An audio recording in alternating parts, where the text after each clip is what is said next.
Boa tarde, Botucatu. Eu sou Matheus Conte e esse é o Audácia na TV, o programa de entrevistas que discute toda a cidade de Botucatu. No episódio de hoje, convidamos João Paulo Cílio, pároco da Paróquia Sagrada Família e coordenador da Caritas Arquidiocesana. Padre, sua bênção, pode se apresentar? Uma boa tarde, Matheus. Uma boa tarde a todos os, podemos assim dizer, os teleouvintes do programa Audácia TV. Eu sou o Padre João Paulo, sou pároco da Paróquia Sagrada Família atualmente e presidente da Caritas Arquidiocesana. E é uma alegria estar aqui com vocês, tendo a oportunidade, então, de abordarmos aqui os assuntos pertinentes à pauta do dia. Certo. E nossa primeira pergunta, Padre, a igreja hoje vive o tempo quaresmal e, com isso, a igreja participa também da campanha da fraternidade. Esse ano, a CF é ecumênica. Qual que é a importância do diálogo interreligioso? Bom, uma coisa muito importante que pontuemos aqui desde já. Uma coisa é o ecumenismo, outra coisa é o diálogo interreligioso. O diálogo interreligioso e ecumenismo fazem parte da doutrina católica expressa desde o Concílio Vaticano II. Portanto, faz parte de todo o arcabouço, podemos assim dizer, do Vaticano II, que coloca a Igreja Católica no diálogo, na própria posição de aproximação, no caso do ecumenismo, ou seja, com as igrejas chamadas cristãs. As igrejas chamadas, provindas, melhor dizendo, da própria fé cristã, da mesma base de fé, da mesma matriz de fé cristã. O diálogo interreligioso, ele é o diálogo que se estabelece com as religiões não cristãs, né? A campanha da fraternidade esse ano, ela é ecumênica, mas não é a primeira. Ela é a quinta campanha da fraternidade ecumênica dentro da história, né, da própria campanha da fraternidade, desde 1962, né, após o florescer do Concílio Vaticano II. Nós temos, então, desde o ano 2000, por ocasião do jubileu do Ano Santo, dos 2000 anos da encarnação do Verbo, nós temos a campanha da fraternidade ecumênica, né? Então, nós temos aqui esse esforço da Igreja Católica, Apostólica, Romana, juntamente com as outras igrejas cristãs que professam a mesma fé no Cristo Senhor, a mesma fé na Trindade Santa, expressam-se nessa vivência de fé, claro, a partir de expressões litúrgicas, cultuais, diversas do catolicismo romano, mas que comungam da mesma fé cristã, né? Então, dentro dessa perspectiva, é importante que nós tenhamos essa, podemos assim dizer, essa distinção, né? A importância do diálogo interreligioso, como você coloca na pergunta também, Sim, sim. É algo que nos coloca sempre mais no tema mesmo da própria campanha da fraternidade, né? Que coloca-nos na dinâmica da escuta, da proximidade, do acolhimento, né, para com o outro. O diálogo é isso. Não existe diálogo, né, na mão única. O diálogo, ele é sempre esse exercício de duas escutas, podemos assim dizer, duas orelhas e de duas bocas, né, mas que se disponibilizam a se colocar num único coração, ou seja, acolhendo um ao outro. O diálogo ecumênico é isto, é a possibilidade e a realidade de colocarmos sempre mais próximos aos nossos irmãos cristãos, aos nossos irmãos de igrejas cristãs, para pensarmos a realidade, para vermos aquilo que nos une e lutarmos por uma sociedade, por um mundo melhor. E levando isso em consideração, padre, qual que é o principal objetivo da CF desse ano? Qual que é a principal meta que ela Bom, propõe? o principal objetivo da campanha da fraternidade esse ano, como o próprio tema e o próprio lema expressam, fraternidade e diálogo, um compromisso de amor, o tema bíblico, né, o lema bíblico, na verdade, do que estava dividido, ele faz uma unidade, retirada da carta aos Efésios, né, de São Paulo, expressa justamente essa preocupação, o diálogo. Em tempos em que nós estamos vendo uma sociedade, quer seja dividida ou polarizada nos extremos, a realidade, o dinamismo do diálogo, ele acaba passando despercebido e, ao mesmo tempo, sendo ignorado.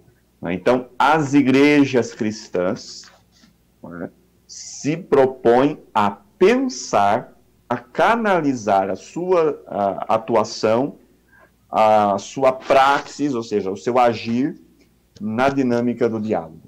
Fomentar, estabelecer as pontes, derrubar os muros, para que esse grande dom do diálogo, que é a abertura ao outro, a abertura a até quem pensa diferente de nós, né, possa então se dar, de modo que não existam pontos, não existam muros, não existam obstáculos e possamos viver de fato, cada um, claro, preservando sua identidade, mas ao mesmo tempo se propondo a pensar o bem comum dentro dessa sociedade que nós estamos, que infelizmente respira e vive em sistemas de morte.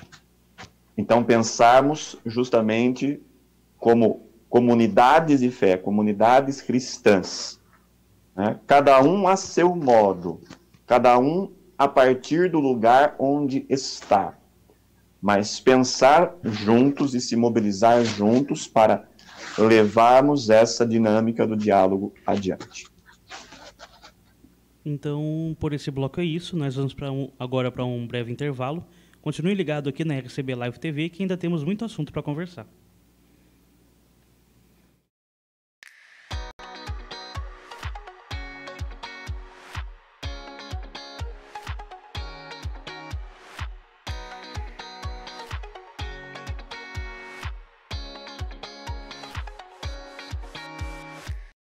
Foram capturados pelos invasores.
O Audácia na TV está de volta para o segundo bloco de hoje. Padre, a campanha da fraternidade desse ano causou muita polêmica na internet, ainda mais do que nos outros anos. Por que o senhor acha que isso aconteceu? Bom, Matheus, a questão aqui não é em torno somente da campanha da fraternidade. O que se causa polêmica é, por exemplo, toda uma situação que a igreja vem vivendo dentro e também fora, não é, da sua realidade. A possibilidade de se pensar uma fé vivida de modo intimista. O que nos propõe a quaresma, o tempo quaresmal, que ao seu interno, na igreja no Brasil, traz a campanha da fraternidade como uma oportunidade de vivência concreta dos exercícios quaresmais, da piedade, da quaresma, que é a esmola, a oração, o jejum. Muito bem. Toda a espiritualidade cristã, ela não é vivida de modo intimista, ela é vivida de modo a transformar a realidade. E, nesse sentido, é parte da fé cristã a sua dimensão social. Então, quando se fala de vivência da dimensão social da fé, dentro desse contexto que nós estamos vivendo hoje, isso gera polêmica. Por quê? Porque isso, aos olhos de um movimento tradicionalista, restauracionista, que vem surgindo, que vem até de um certo tempo tentando voltar a uma praxis, a um modo de ser de igreja que já foi superado pelo próprio Concílio Vaticano II. Entende a questão? Uhum. Então, aqui, não é somente ao fato da campanha da fraternidade em si, mas a um modelo de igreja, que é proposto, que é discernido por um consenso universal, que é expressado pelo concílio, pela dinâmica do concílio. O que é o concílio? O concílio é a reunião do Papa com todo o colégio episcopal, com todos os bispos do mundo inteiro, né, para discernir e pensar o ser da igreja no tempo, na realidade. O Concílio Vaticano II propõe, né, uma aproximação, um diálogo, né, numa linguagem técnica, um adornamento, uma atualização da própria igreja para colocar-se em diálogo com a modernidade, com os tempos modernos. Tá? Dentro dessa perspectiva, o Concílio Ecumênico Vaticano II, ele projeta a igreja para dialogar com a modernidade. E propõe, dentro do seu dinamismo, né, inclusive na própria doutrina social da igreja, a dimensão da vivência da fé no âmbito social. Ok? Uhum. Então, isso soa, né, um pouco desconfortável para quem pensa uma religiosidade, para quem pensa uma religião unicamente voltada para si mesmo, para o individualismo. Então, quando a campanha da fraternidade, esse ano, ela toca no aspecto do ecumenismo, por exemplo, ela está sendo fiel à sua raiz, ela está sendo fiel à intenção do próprio concílio ecumênico, porque o diálogo ecumênico, ele é trazido e apresentado pelo Concílio Vaticano II através do decreto Unitatis Redintegratio, que coloca a Igreja Romana dentro do diálogo com as outras igrejas ditas cristãs. E isso propõe também que, dentro dessa realidade do diálogo, nós saibamos também acolher o outro. Agora, o fato, por exemplo, da própria campanha da fraternidade ter sido muito mal compreendida dentro da sua intenção, mal compreendida porque existe também todo um esforço para se, de uma certa maneira, taxá-la, né, rotulá-la de pautas esquerdistas, de pautas comunistas, e que não tem nada a ver, né? Se pegarmos o texto base da própria campanha da fraternidade, nós estaremos olhando para opções que estão intimamente inscritas, ou seja, embasadas no próprio Evangelho, né? Então, dentro da perspectiva daquilo que a campanha da fraternidade traz como reflexão, o diálogo, né, o direito à vida, a questão das minorias, a questão do cuidado para com as mulheres, que hoje, na nossa sociedade, no nosso Brasil dito, né, essencialmente católico, majoritariamente católico, melhor dizendo, né, lidera o ranking de violência contra a mulher. Entende? Então, são pautas que a campanha da fraternidade vem trazendo para nos colocar na abertura, para nos colocar na resposta a essas urgências que vão surgindo dentro da realidade que nos rodeia, que rodeia a igreja. E, nesse sentido, pensar sobre isso significa sair do seu intimismo, né? Então, as polêmicas que vão sendo aqui geradas, e são polêmicas que não expressam o todo da igreja no Brasil. São polêmicas pontuais, de grupinhos, né? São polêmicas que vão aí sendo fomentadas por quem não entendeu a intenção da campanha da fraternidade, ou não fez o mínimo esforço de entender, ou porque não quer entender. Essa é a realidade, ou podemos dizer, esse é o X da questão. Né? Uma vez interrogado, eu fui numa situação, numa palestra, né, dentro de uma reunião dos nossos movimentos eclesiais, questionado, até colocado assim, mas tem gente que não pensa assim, tem certos grupos, veja bem, certos grupos que não apoiam o Concílio Vaticano II. Então, quando você fala dessa forma, você já restringe o todo. O todo já não é mais o todo, já não é mais o universal, é o particular. Né? E o que esse grupinho, essas, podemos assim dizer, facções, elas querem? Eu vou me delongar um pouquinho nessa resposta porque ela é muito importante, tá ok? O que elas querem, o que elas pretendem? Elas pretendem trazer um cristianismo, uma vivência da fé cristã católica para o seu intimismo. Salvemos o corpo.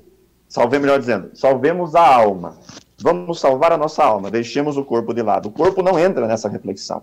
A corporeidade, a dinâmica do outro, a alteridade, não entra nessa reflexão, não entra nesse modelo de compreensão e de vivência de fé. É uma fé intimista. A campanha da fraternidade, dentro do período quaresmal para a igreja no Brasil, é a oportunidade para que o fiel, o discípulo e a discípula de Jesus, projete a sua vida, projete o seu agir, projete a sua fé para a dimensão social, ou seja, que a fé incida na realidade, porque assim é o mistério da encarnação. O específico da fé cristã é afirmar um Deus que se faz homem. O núcleo da fé cristã é este, afirmar um Deus que se faz homem. Um Deus que se faz homem, um Deus que se faz história, um Deus que se faz cultura. Olha que interessante. Um Deus que se faz homem, um Deus que se faz história, um Deus que se faz cultura, um Deus que se faz em diálogo. Nesse sentido, é um Deus que extrapola-se a si mesmo, sai de si mesmo e coloca-se no encontro com o outro. Né? O que acontece é que esses grupos, eles não percebem que eles estão caindo em dois erros da fé cristã, logo do início do cristianismo, que é o nestorianismo, que foi uma heresia nos primeiros séculos da igreja, combatida pelos famosos concílios Niceia, Constantinopla, Calcedônia, Éfeso, e também o docetismo. Em que consistem esses dois pensamentos? Esses dois pensamentos, na verdade, apontam para o mesmo rumo. Qual? dizer que a humanidade de Jesus ela foi uma humanidade aparente, ou seja, Deus em Jesus não assume a história, a carne humana, foi uma aparência. Jesus não é plenamente homem, é tão somente Deus. Isso explode com a fé cristã, entende? Isso explode com o mistério, com o dado da encarnação e também com o dado da redenção. Porque o que não foi assumido, vai dizer os concílios e vão dizer os santos padres na antiguidade da igreja, o que não foi assumido, que é a condição humana, a natureza humana, não pode ser redimido. Logo, Deus assumindo a condição humana, pode redimi-la. Pode colocá-la de novo no seu projeto, no seu horizonte de vida. Mas, para sintetizar essa resposta, a polêmica é esta. A polêmica de pensar uma fé que extrapola o intimismo. Essa é a dificuldade. Mas quando a gente aposta numa vivência de fé intimista, nós nos desconectamos da humanidade de Jesus. Por quê? Nos desconectamos da humanidade de Jesus, que é uma humanidade histórica, uma humanidade concreta, que nos salva não enquanto Deus, mas nos salva enquanto homem. Esse é o próprio da fé cristã, né?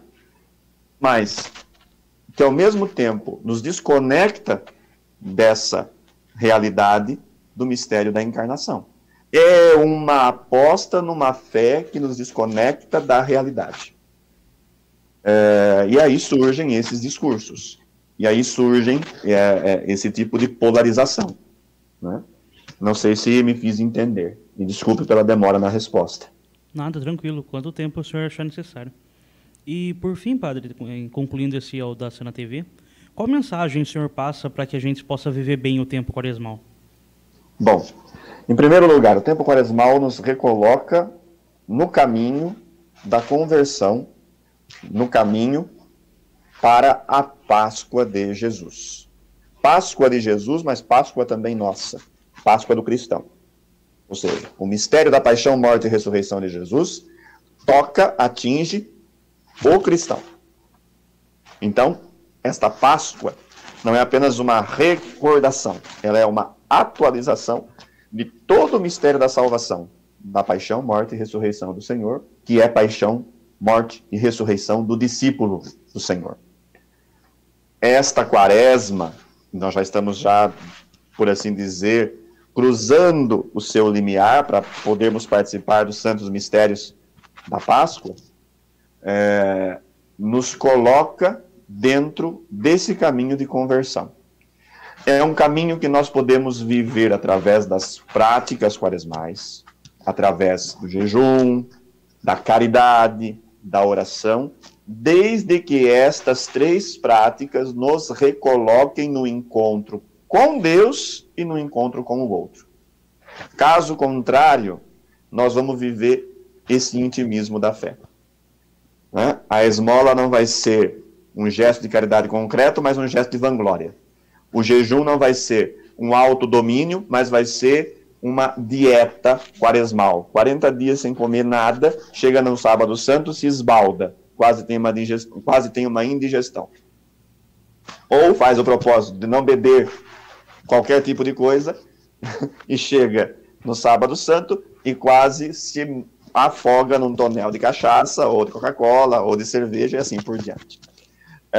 Se a nossa oração não nos conectar com o irmão, além de nos conectar com Deus, ela não será uma oração, ela será apenas uma, podemos assim dizer, uma possibilidade de rezarmos não a Deus, mas rezarmos a nós mesmos. Ou seja, é um louvor a si mesmo. Não é a orientação do coração para Deus e para o irmão nas suas necessidades. Então, o grande exercício quaresmal que a gente pode viver enquanto igreja no Brasil é a vivência da campanha da fraternidade. Porque ela nos coloca dentro dessa vivência concreta da fé. Essa dimensão social da fé, que é evangélica, tem sua raiz no evangelho, na opção de Jesus. Nesse sentido, viver os exercícios da quaresma, o jejum, a esmola, a oração, juntamente com a prática proposta pela campanha da fraternidade, que é o diálogo, que é um compromisso de amor, de escuta, de abertura para com o outro, nos fará viver melhor e nos prepararmos mais profundamente para esta Páscoa do Senhor, que é Páscoa nossa, onde Ele nos comunica o principal da sua mensagem. Comunica sua vida para nós. Vida plena, vida em abundância, vida que nós estamos precisando, vida que nós estamos lutando para salvar, para manter e para proteger. Então, essa é a minha mensagem que eu gostaria de deixar. Né? Não existe relação com Deus que não passe pela relação com os irmãos. E essa relação se dá através da nossa vivência concreta da fé, a nossa vivência concreta e social da fé. E com essa mensagem, a gente encerra mais esse Audácia na TV, o programa que discute Botucatu. Muito obrigado pela participação, padre. Pode se despedir. Obrigado, Mateus. Obrigado a todos os que nos acompanharam no Audácia TV de hoje. A vocês, nosso abraço fraterno, nossa gratidão pelo espaço e sigamos cuidando-nos uns dos outros, protegendo-nos nesse período de distanciamento social, nesse período de crise sanitária, mas na esperança de que dias melhores virão.